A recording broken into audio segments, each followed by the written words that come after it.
All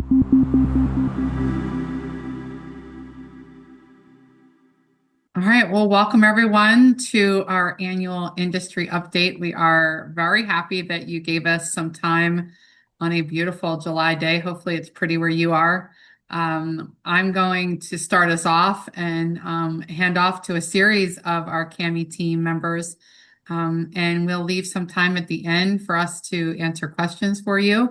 I'm going to first start with our partners and our supporters. And so we just want to thank the folks that help us do all the extra things and all the regular things. So all of our programs for participating. And then, as you can see, the American College of Healthcare Executives, AUPHA, American Hospital Association, HFMA, and Peregrine Global Services provide us with corporate partnerships.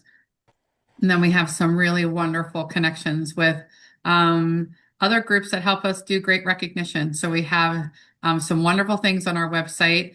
Brianna Moshe does much of this for us, and you should be checking out our website in the coming weeks to see some tweaks and changes to our recognition pieces that we'll be excited to share with you.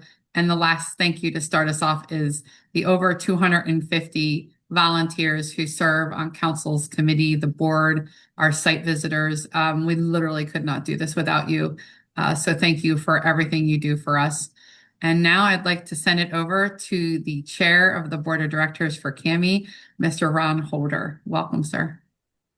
Thank you so much. And I'd like to join Maureen in welcoming you to this update. And you can go ahead and advance the slides there. So our focus now and into the immediate future is to continue to enhance the value for our programs and potential programs so that we can show that it is meaningful to be accredited with CAHME. It's meaningful to all of our constituents, our programs, our students, our employers, and just the healthcare management field as a whole. We want to continue to grow our awareness and engagement to increase access to high quality healthcare management accreditation, but do it in a way that doesn't deteriorate or water down the value of being accredited.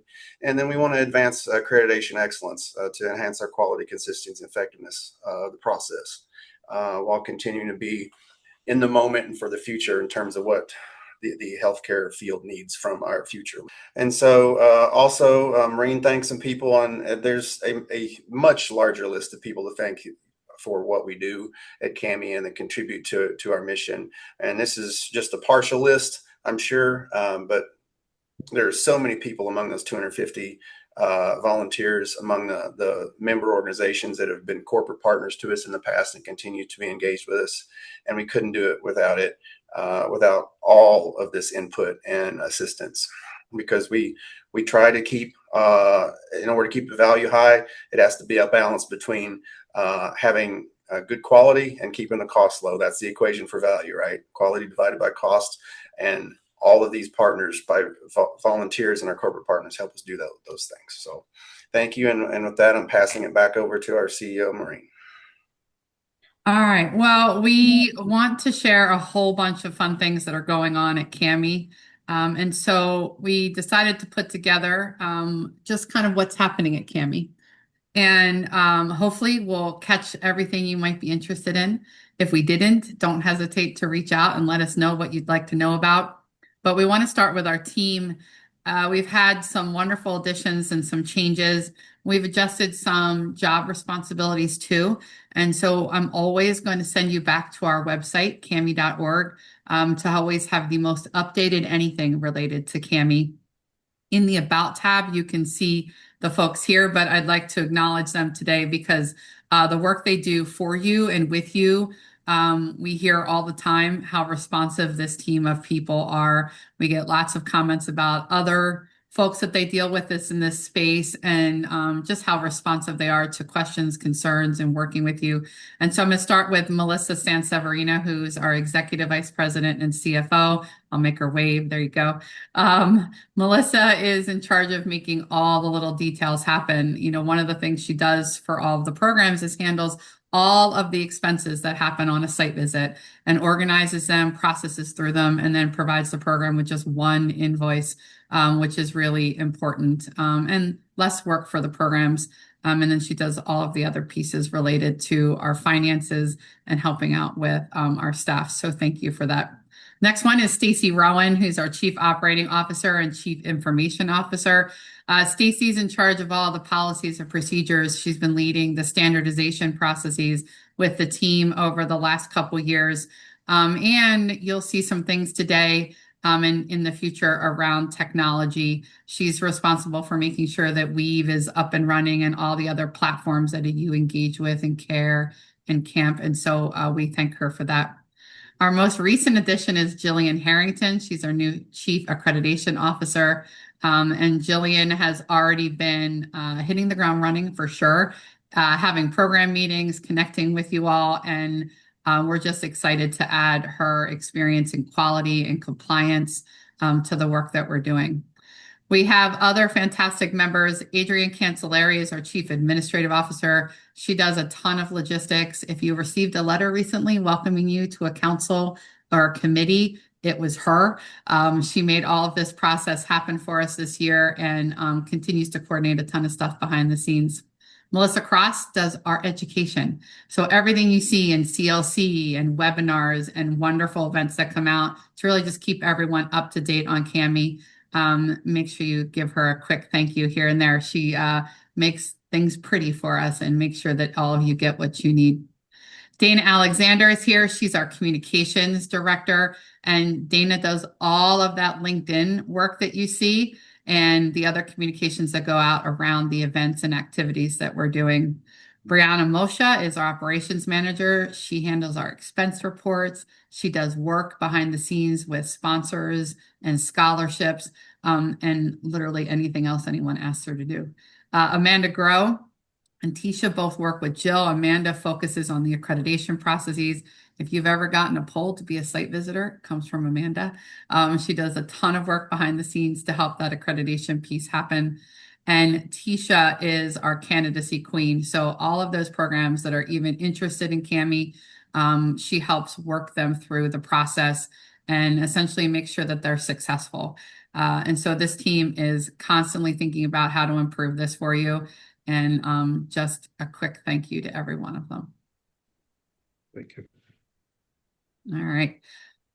In addition to our staff, we shared already that we have a lot of folks helping us in a lot of different areas. And so I just wanted to share the structure. Our board of directors is a fantastic group of people. Again, you can go to our website and look at each one of the board members. You can see a bio, and then you can actually access all of these as well. So we have a series of board committees that really support what's going on in the organization. Standing councils and committees, our standards council, our accreditation council, candidacy committee is in there, and our program change committee has a new name change. This used to be substantive change, but it's program change. And then we have a series of advisory committees. Most of you are aware that we do accredit programs globally and that we have programs in population health, quality health, and safety that are also a part of our portfolio, and AA programs. So AACSB and CAHME does a joint visit. And then we have the Mentorship Circle, which is a wonderful program that is really just supporting programs and helping them. And you'll hear a little bit more about that today. If you hadn't heard, we have new standards. This might be a shocker to anyone, but 2026 has been an exciting year. And I just wanted to spend a few minutes talking about the core principles here, because I think it's important for you all to hear where your feedback has landed, right? We've asked you for feedback over the last couple years. And so this process started over 3 years ago and thinking about how do we evolve. And the first thing to do was to set up some core principles. And so I'm not going to read them all to you, but we really wanted to engage our site visitors and the programs in a slightly different way, making sure that you all had the same materials that our site visitors have as a program leader and that you understand what's happening. Other pieces that were added were around sustainability. We're without a doubt aware that resources are slim. Lots of folks have taken on additional responsibilities, and that we really need to be concentrating on how to make sure that our programs last. And so that sustainability piece you can see in the new standards. Quality improvement has taken front and center. this is ongoing. I spent some time talking to Joint Commission yesterday, and we collaborated around the fact that CQI is really everywhere, and no longer should we be doing just point in time improvement. It should keep going on the whole time we're in a program or in a hospital or in a medical practice, whatever that is. And so take a look at our standards on the website. Lots of great stuff there for you to look at. And now I want to talk a little bit about how we've evolved, right? We've changed. Accreditation, I don't want to say it's fun, although a couple of us might find it a little fun, which is probably a little odd, but it shouldn't be just a checklist, right? It should be something that you engage in because you think it's valuable to your program, to your faculty, to your students. We wanted to get you more exhibits, more tables, more clarity around what goes into your self-study to decrease that questioning, right? Less surprises. We haven't left the fact that mission and vision and where students go drives everything in your program. And that leads us to think about competencies and whether or not they're the right competencies for your students where they go. Assessment continues to be important, right? We're asking you to collect that data, evaluate the data, and push it back, right? Thinking about how that feedback loop occurs and is closed. And your stakeholders are broad, right? Every one of you has a different group of stakeholders. We have wonderful stakeholders, and they should not be symbolic, right? They should be engaged in what we're doing. They should hear about it, get a chance to give us input, and then again, close that loop. Transparency for the students, understanding what it is they're getting, making sure that, what we say we're going to do, we're actually doing, are all pieces about how we're trying to move this forward, and being a thought partner with all of you to say, how do we just keep thinking about what's next in the industry. There's a couple new things, and Stacy's going to share where you can get some more information on these, but I hinted to the fact that there's a sustainability plan in the standards. That's a conversation and engagement with the folks that are in decision-making spaces in your college and your university. Required program topics. We have 22 of these. We're excited about this because there's some stretch here this time.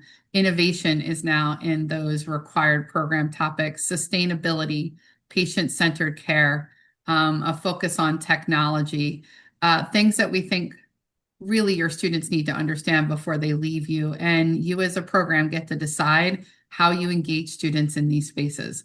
There's no prescriptive nature there, but there is definitely a suggestion that every student has to have it in the program while they're your student. And we hope that this continues to evolve as we move forward.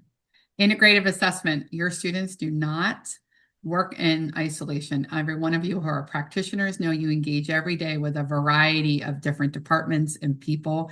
And we really understand the importance of assessing them and teaching them in that integrative way. And Dan just made a great comment. When you look at AUPHA and the body of knowledge and the information shared there, in addition to their assessment pieces, it all connects, right? How are we making sure that they're out there knowing the right things, having the right skills and knowledge in that space? Andragogical development. This is new in the fact that we're requiring every faculty member, no matter what role they play in your program, if they teach a class, every 2 years, we want them to focus somewhere on improving their teaching. And then the last thing that is new to the standards, really new, is our program improvement cycle tool. All of these were suggestions from all of you, and this pick tool helps you really put that CQI cycle on paper, monitor it, and gives our site visit teams really clear data on what you're doing, and we think it'll focus folks better. There we go. So we're sharing with you the timeline. Again, this has been a long process, but an important process, step by step, very carefully thinking about how we roll these out. And so you can see back in October of 25, thinking about the approvals from the board, getting engagement and feedback from a series of work groups, industry experts, site visitors, other volunteers, and then a lot of tools being developed that you'll see today, all in an effort to make this a more functional process for you, increase that inter-rater reliability with our site visitors so they know what they're getting, they see the same tools every time.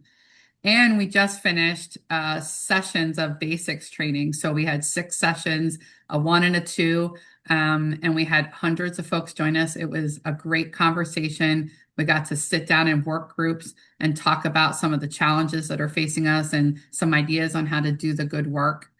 And then the pilot site visits begin starting in September. So we're excited and appreciative to our pilot site programs for just trusting us and being willing to work through the new standards.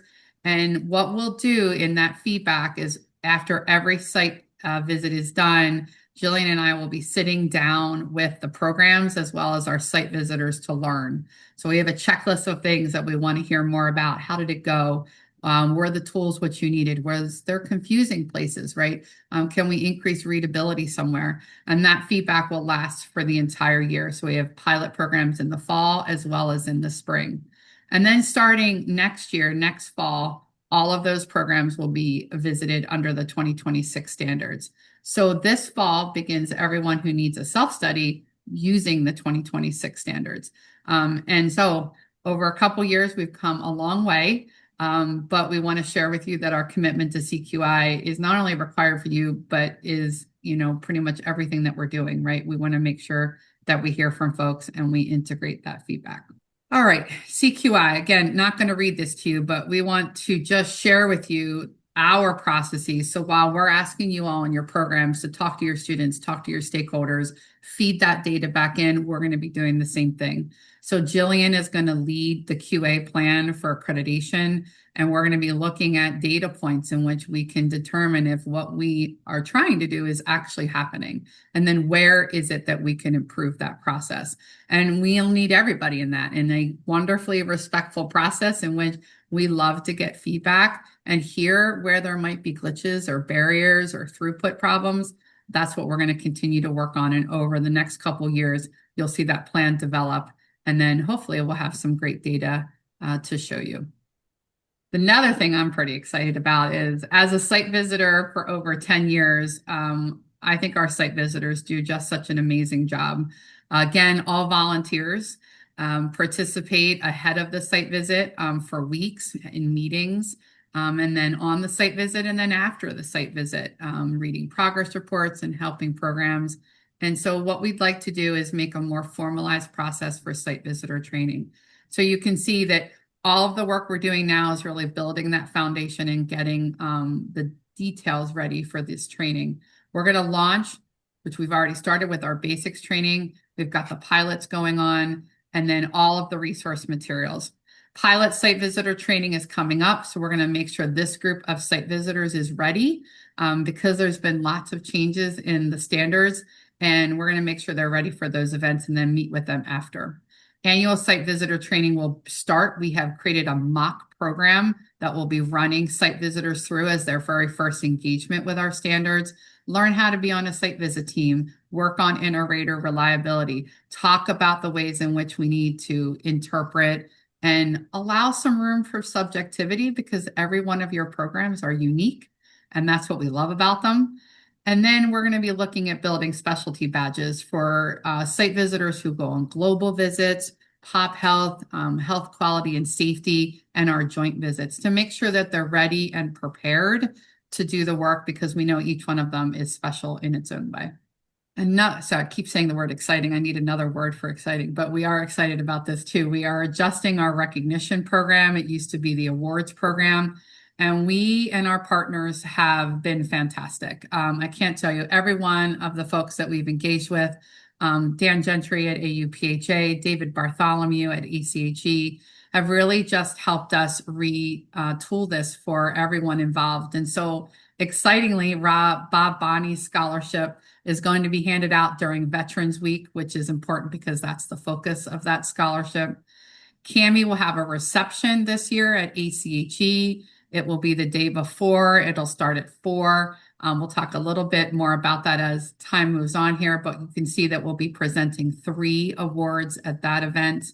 And then boot camp at AUPHA is another new and exciting thing for us. We're coming back to AUPHA the day before the conference starts. We want you to join us, and then we want you to hang out and stay. We're going to be in Savannah, and we think every one of you will appreciate all the great things that are going to go on at the conference, as well as giving some more focused awards there in between our boot camp. This will not be a plated event. It will be a really working lunch, engaging, connecting, and networking. And we think this is going to be a great experience. And then we have a spring educational event in which we'll present the Judy Bar Topinka Award to a student. The one last thing I want to share with you, we've got 2 slides for you here, is the American Hospital Association is partnering with us to provide professional membership groups. You can see them listed here. Some really neat opportunities. They are retooling this for us, and we're starting with faculty. And so faculty will be able to link in and sign up for this. And then they're going to be working on a process for students. And so Dana Alexander has been working with them to get this set for you. And it's some really interesting specialty groups, which I hope you think about. And when your students, when it's ready for students, you think about how this might benefit them. So on the next slide, it will walk you through a very easy process of just clicking on that QR code and then enrolling. So the enrollment period is July 8th through the 15th. That's a pretty important window, right, to make sure that you're in there and that you get all the information you need. And we just wanted to thank the American Hospital Association, Jen Porter in particular, for continuing just to be a great partner. And with all of our corporate sponsors, we're looking for new ways to work with you and for you. So stay tuned for those pieces as well. All right, so now we're going to hand it over, and Jillian Harrington is going to walk us through some accreditation pieces. Thanks, Maureen. Hi, everyone. So excited to, sorry, we're using that word again, excited, but genuinely we are excited to share the new updates and our new standards and all of our new programs. It really feels like kind of a refresh for a lot of things. I too have been involved with CAHME for many years. I've now been in my new role here as a CAHME staff member for 5.5 weeks. And it's, we've really hit the ground running. And it's so nice to connect with so many of you out in San Diego at AUPHA. But I'm really looking for those that I didn't get to connect with and those that weren't there, or I just haven't been able to connect with thus far. I'm really looking forward to meeting everyone and really getting moving on some of these new initiatives. So first thing we want to talk about is a little bit of the accreditation process and what we've done to, as Maureen mentioned earlier, really increase inter-rater reliability, but also improve the experience for the program and for the site visit teams. We've kind of put some checkpoints along the way. So this is the process that occurs after the site visit. So your site visit's done, your program, your site visit's done. Your site visit team has 2 weeks to work on that report and get that submitted to us at CAHME to take a look at. The first thing that's going to happen when that report comes in is that I'm going to take a look at it, make sure that everything's completed, that all of the boxes are checked, all of the I's are dotted and T's are crossed. And probably one of the most important parts of this QA review right now is that we are providing you with the feedback as a program, that we're providing you with the feedback that you need to be able to go forward and make these changes that are being suggested to improve the quality of the program. So if you're a site visitor, you might see a note from myself or from Maureen just asking for additional information. Please know that it's not us second guessing or questioning your work. It's just that the writing that we see doesn't necessarily provide the level of detail that we really want to be providing to the program. So in alignment with that, we are going to be providing some additional education for site visitors on report writing and whatnot. So you'll get some more stuff about that as well. But just as a part of the process, you'll see that from us. So I'll review it. And we'll also have an independent reader review it to make sure that everything is up to snuff. Then we'll send that report to you in a draft format as the program. The program will have some time to review that, and then about a month to review that and then get back to us.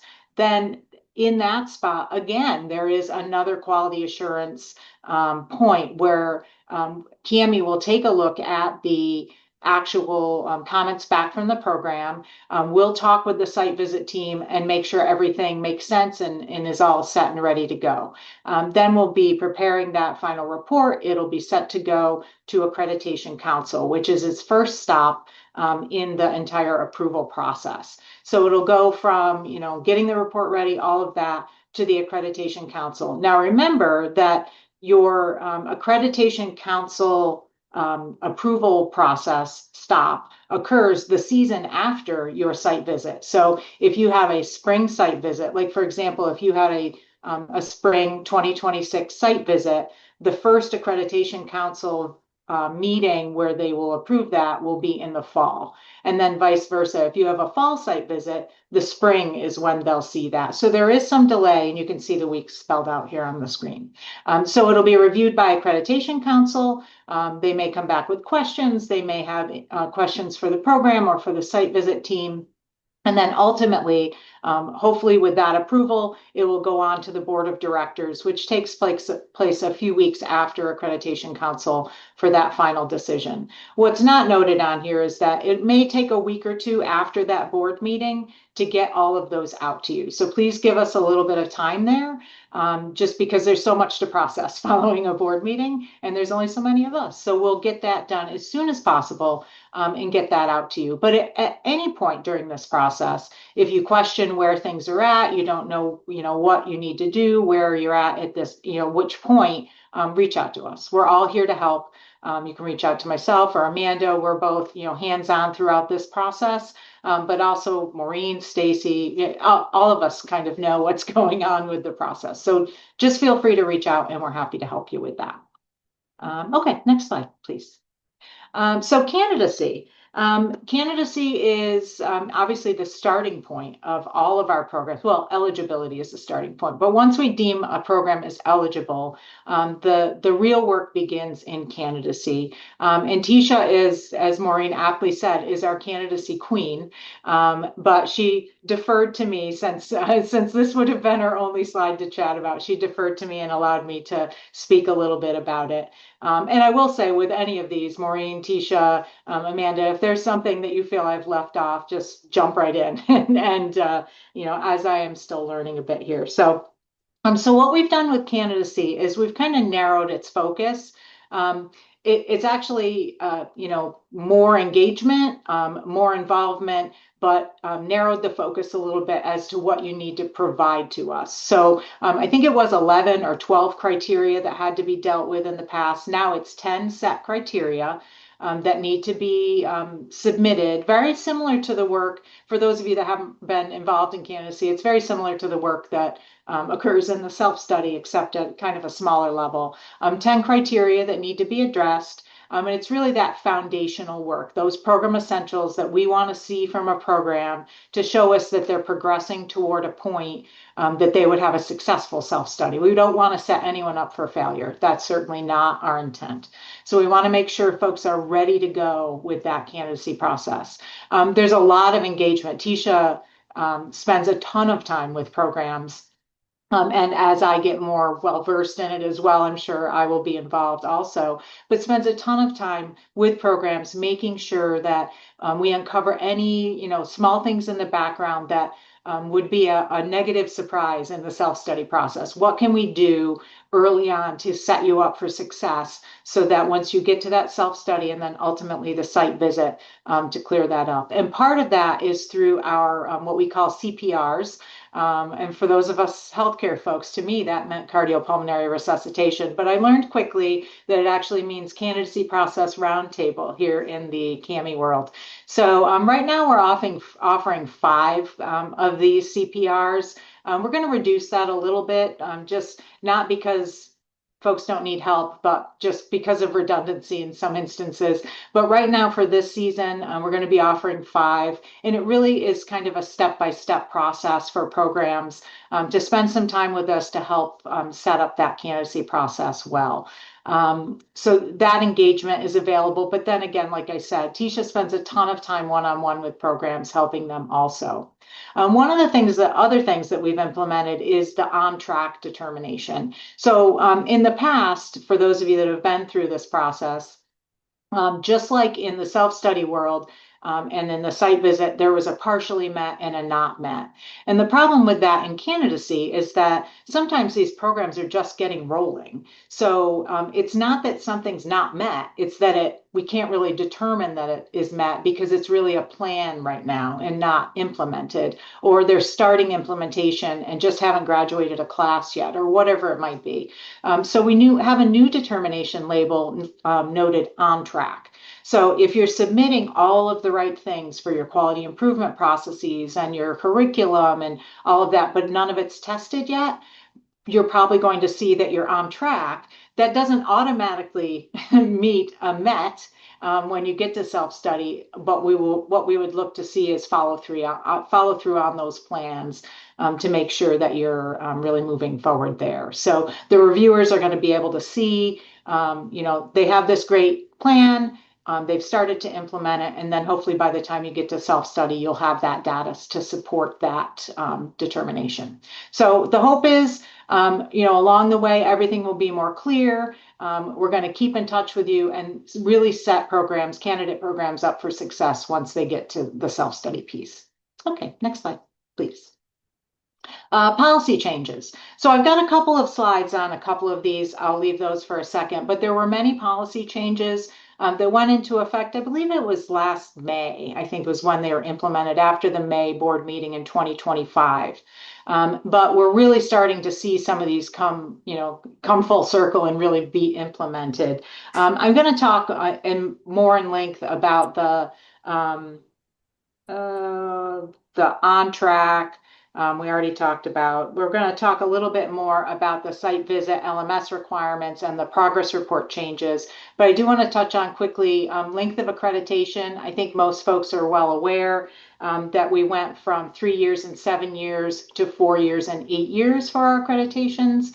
Depending on what is found in the site visit. If you are a AA CSB program, yours may be a little bit different because we are aligning with theirs, but there have been some changes there. And then the new language, I already talked about on track, but we also have a switch in our language going from what was partially met and not met to opportunity for improvement and critical concern. So you'll see some language shifts in the new standards moving forward. But just keep an eye out for that. If you have a question about any of that, reach out. And there is a link in the slide here you'll be able to go to where you can see all of these changes. But I'm going to talk a little more in depth about the progress reports and the LMS and I don't even remember what the second one was. What's the second Progress one? reports.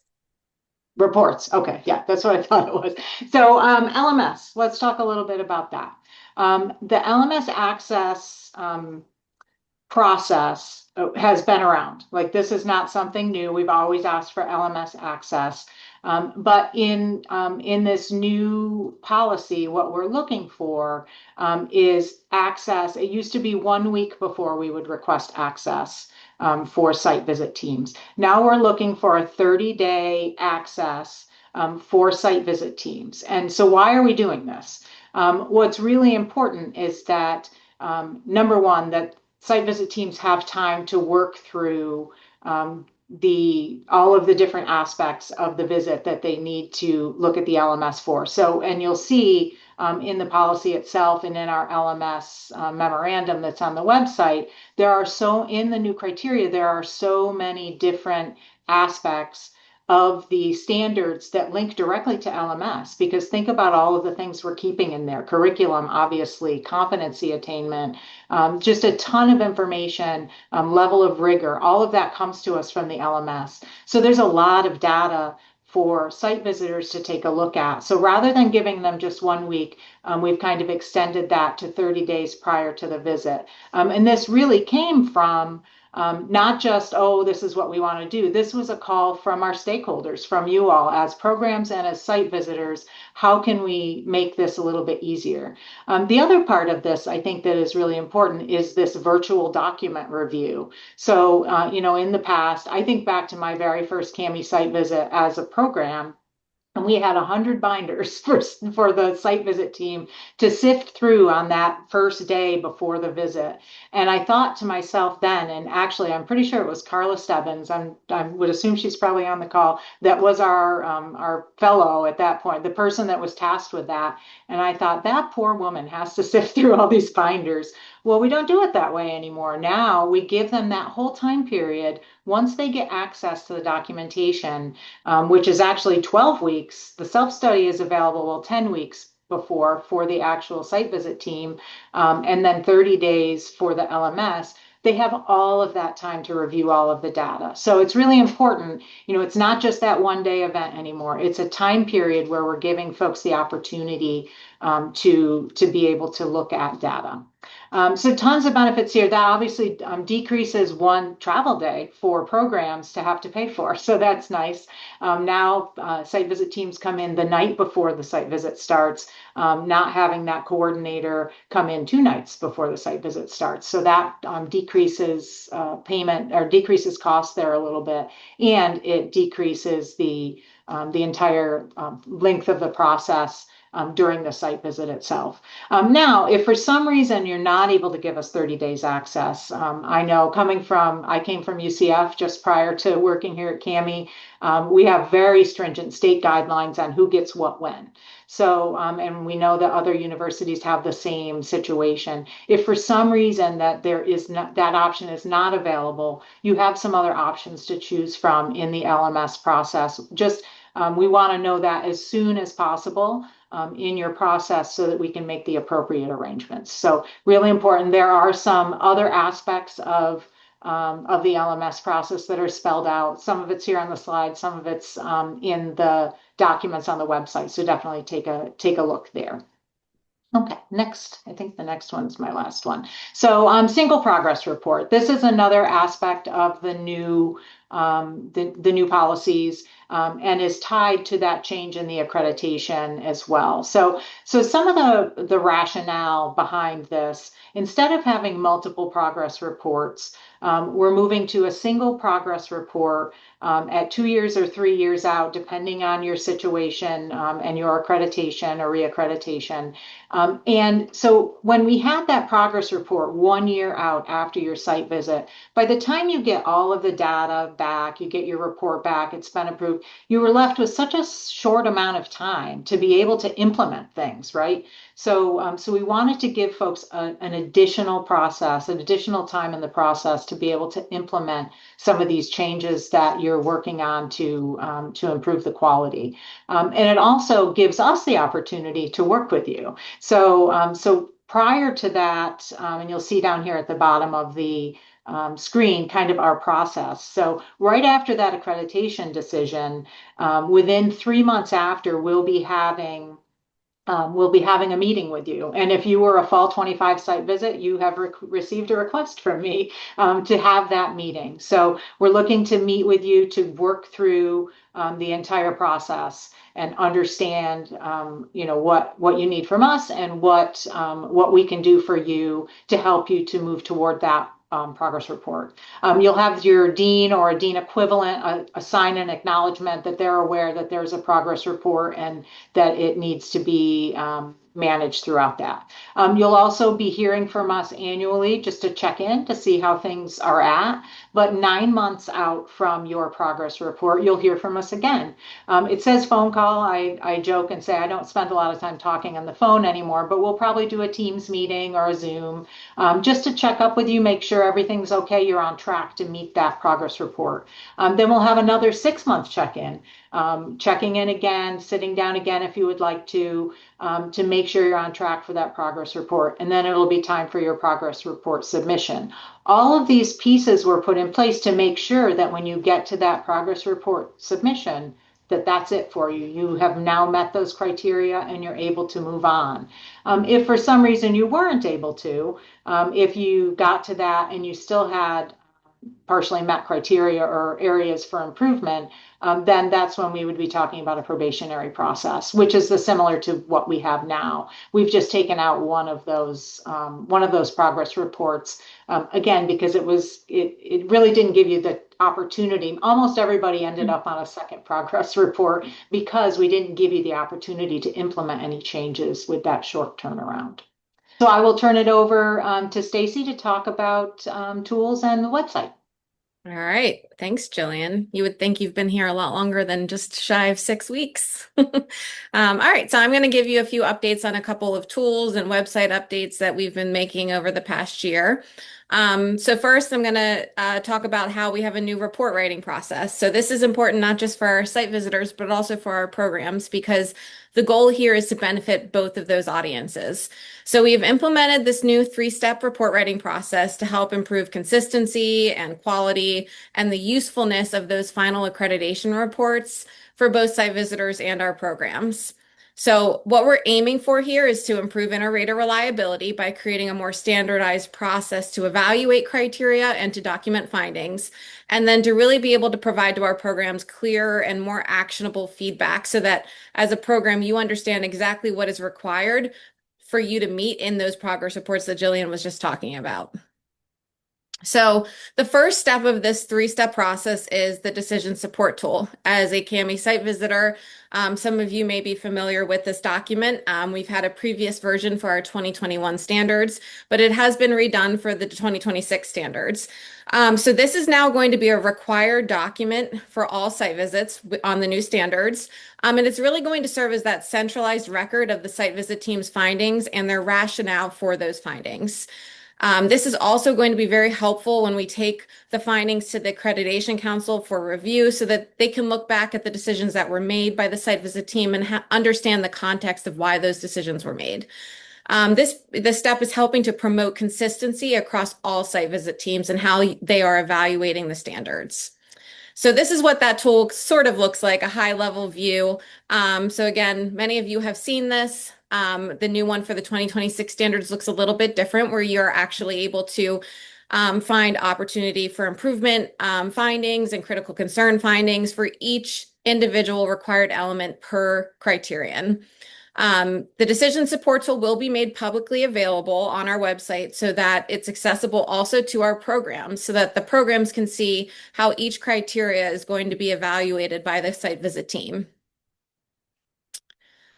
Step 2 of the process is a findings database. So for each one of those findings, an opportunity for improvement or a critical concern, there's going to be an associated action for that finding.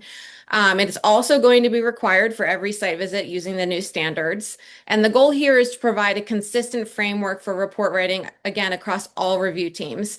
And we really want to help to ensure that findings are documented in a clear and consistent manner for all of our programs. So this is what that findings database is going to look like. Again, for each finding, there's going to be an associated action, and those actions are going to be what ends up in Weave in your final report that will be provided to you after board decision. So the goal here is really to make sure that programs understand exactly what is needed to fully meet each criterion. So again, you'll see these actions to achieve met along with the findings in your final Weave report. And then step 3 is the readout report.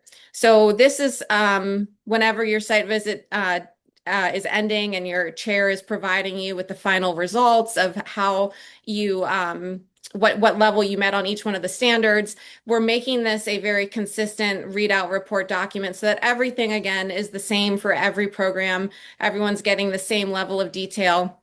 And it's going to serve as the centralized summary that's presented to the program director at the conclusion of the site visit. Again, this is something that's going to be required that all of our site visit teams on the new standards use. And this is what that document looks like. As a program director, you may not actually see this specific document, but you will be able to see the team's ratings, findings, and any identified strengths within Weave. Note that the final readout report would be the chair reading out the criterion, the rating, any findings, and the strength, but the actions to achieve met would not be read out loud in the final report. That will still end up in your final weave report. As well, within this readout report will be a script for the chairs of the site visit to explain to the program director what the next steps are within the accreditation process. All right, so that's it for the three-step report process. I wanted to draw your attention to the new 2026 Standards Hub. So this is a web page that we created probably about a year back that holds all of the information on the new standards in one single location. So on this page, you're going to find a link to the official 2026 Accreditation Standards Manual. And you are also going to be able to find all exhibits that are needed for the standards. You're able to download those exhibits individually to be uploaded into your self-study within Weave. All new tools that we've created to help with the accreditation process are also located on this page, including things like a self-study support checklist, a syllabi checklist, and a new narrative validation tool. And for programs applying for candidacy, the 2026 candidacy essential standards that Jillian talked about earlier are also located on this page along with their associated exhibits. And lastly, we're putting all of our recorded trainings around the standards on this page. So most recently, we completed some very large standards basics trainings. They were 2-session trainings that were about 4 hours each. We have posted the slide deck from those trainings as well as a recording of each one of those trainings on this webpage. And we will have a link to this slide deck as well as this recording at some point either later this week or early next week as well on this Standards Hub webpage. So go ahead and take a look at that. It's going to be a great resource for all of you. Also on this webpage, last thing I wanted to draw attention to is this is new. We just added this. It is a list of 5 important areas that we want every program to begin planning for and incorporating into their ongoing operations. This is something we want you to think about now, regardless of when your self-study year is. So these are items that are going to take you a little bit more time than just a self-study year to fully implement. So again, we encourage you to go to the webpage, to the hub, and take a look at these. If you click that Learn More button, you will get a little bit more information about what we're looking for in each one of those 5 areas. All right, so program changes. Maureen touched on this, that we have renamed the substantive change to program change, and there's an associated committee that goes along with this. I wanted to just draw attention to, again, this webpage. It's under the resources tab. So what we want to make you aware of is that we are looking for you to report changes to us, any changes that you have either in your leadership, in your program, or any other changes, mergers, withdrawals, things like that to us. And there's different ways to report those. So for a leadership change, we're looking that you report that through Jillian by sending her an email. We get a lot of these, but it's definitely important for us to know whenever you have a program director change, especially. We have been doing some new program director orientations to get them on board, make sure they understand what's needed of them by CAHME. And so in order to do this, we need to know that you've had that change in leadership. And then the other large change would be if you're making changes to your program, you're adding new variants of your program, for example, maybe a new method of delivery, or you have a new targeted student. This is a required program change that needs to be submitted to CAHME through a form. So these forms and associated evidence are then what go to our committee to review, and the committee will then ensure that the changes that you're making to your programs don't compromise any of the CAHME standards. And if you do have a new program variant, it will make a recommendation to the Accreditation Council on whether that variant falls under the same accreditation that you already hold for your program. So again, we encourage you to take a look at this webpage.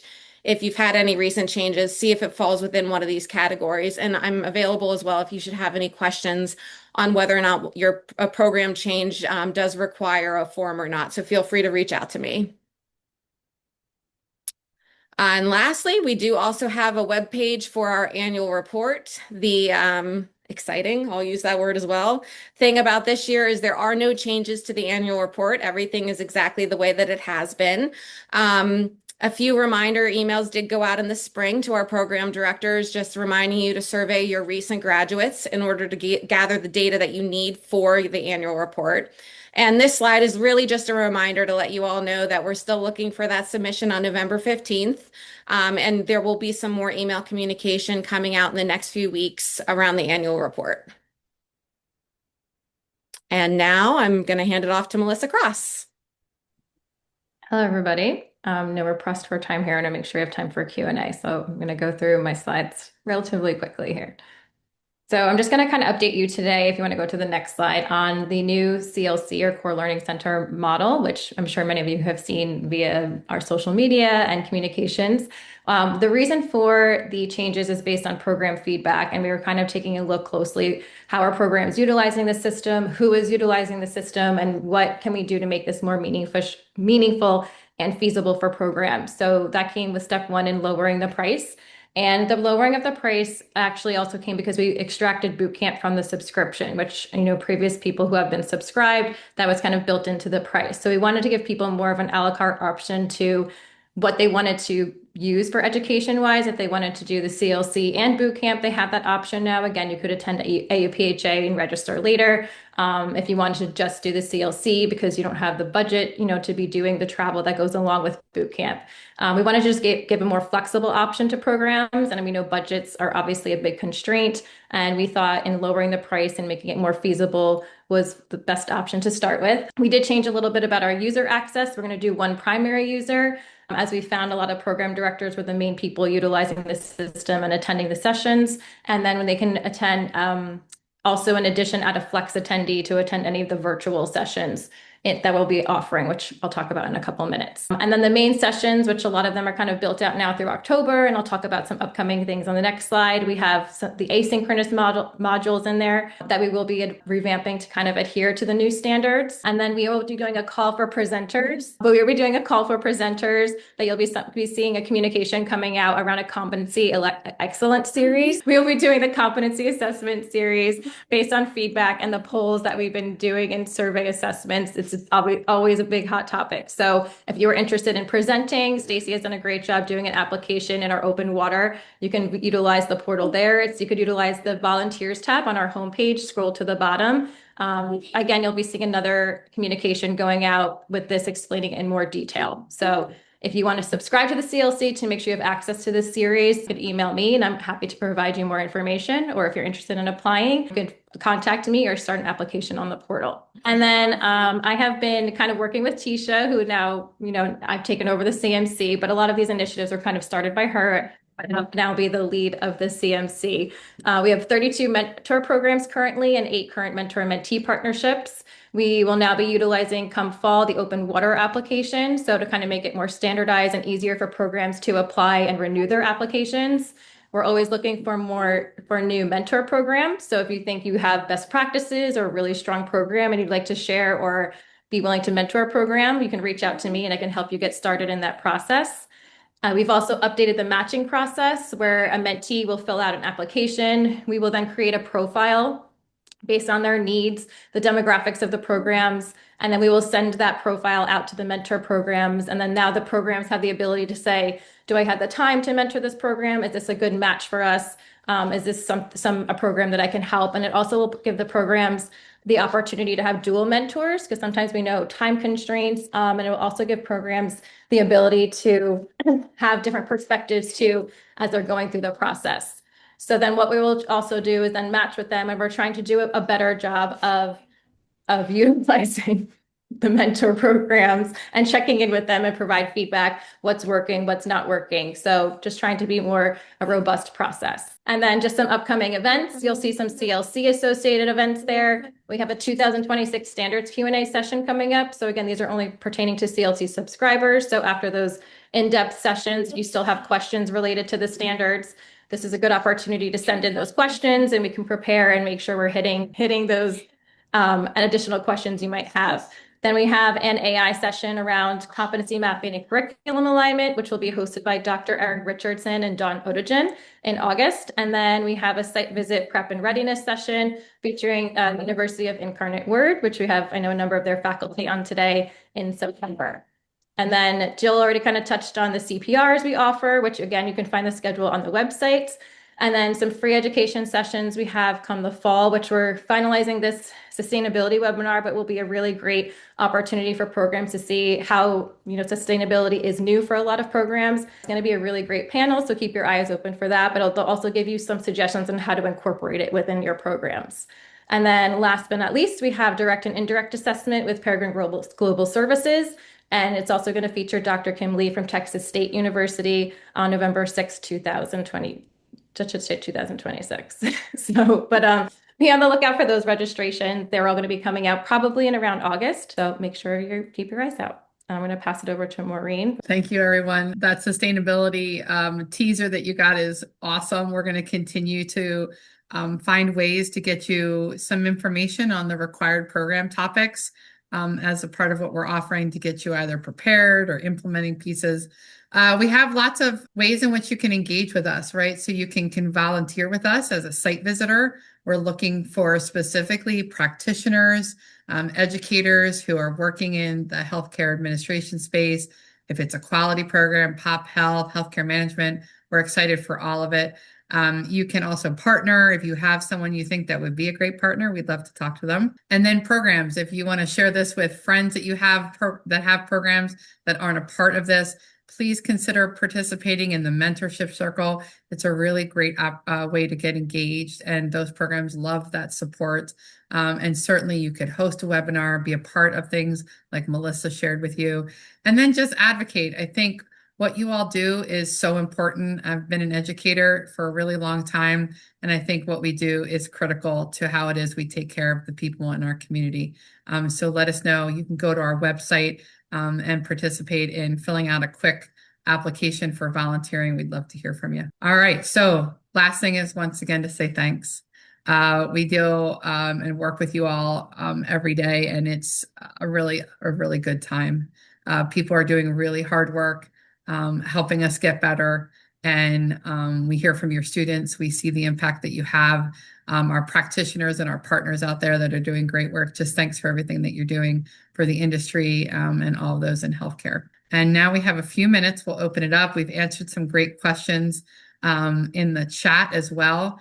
But does anyone have something they'd like to ask? All right. Well, you know where to find us, right? You can go to our website, contact any one of us under the About. You can see what all of the staff are in charge of.